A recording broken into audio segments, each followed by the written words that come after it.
याने तर आज कमालच केली. बघा कसं तिला मारून पळून गेला शाणा. तर हॅलो, मी सृष्टी आणि डेव्हिड सृष्टीमध्ये तुमचं वेलकम. तर हा व्लॉग आहे दहीहंडीचा. आम्ही इकडे निघालो होतो मामाकडे जेवायला जायला, कारण मामाकडे होती दहीहंडी. पण काय, आम्ही पोहोचण्याआधीच हंडी ऑलरेडी फोडलेली होती. पण ठीक आहे, कोई ना, हम खाना खाके जाएंगे. गेलो आणि लगेच या दोघांची मस्ती सुरू. हंडीचे बलून्स काढून दोघं त्याच्यासोबतच खेळत बसले होते. आणि आता आपल्या छोट्याचा खुराफती दिमाग बघा, कसं तिला मारण्याचा फुल प्लॅनिंगमध्ये, आणि विचार करतो आत्ता मारू की नंतर मारू. नाही नाही करून फायनली कसं बघा शॉट मारून पळून गेला बिचारीला. पण काय चालतंय, भाऊ बहीणमध्ये एवढं तर चालतंच. मग वेळ झाली जेवणाची. मग आम्ही सगळ्यांनी मस्त असं जेवण केलं आणि ताटात जलेबी पण होती बरं का, पण मी ती आधीच खाऊन घेतली होती कारण की मला फार आवडते जलेबी. मस्त अशी पेटपूजा करून मग आम्ही निघालो आत्याला घरी सोडायला.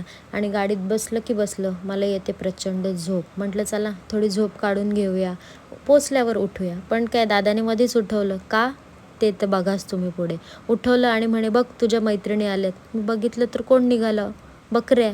काय बोलावं म्हटलं आता दादाला. पण आता म्हटलंच आहे मैत्रिणी, तर म्हटलं ठीक आहे. मग केलं आपल्या मैत्रिणींना टाटा बाय बाय आणि पोचलो आपल्या आत्याच्या घरी.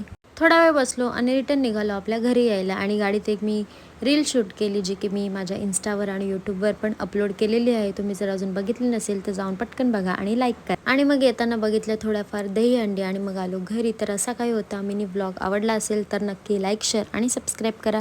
आणि पुढच्या ब्लॉगमध्ये भेटूयाच आपण. बाय.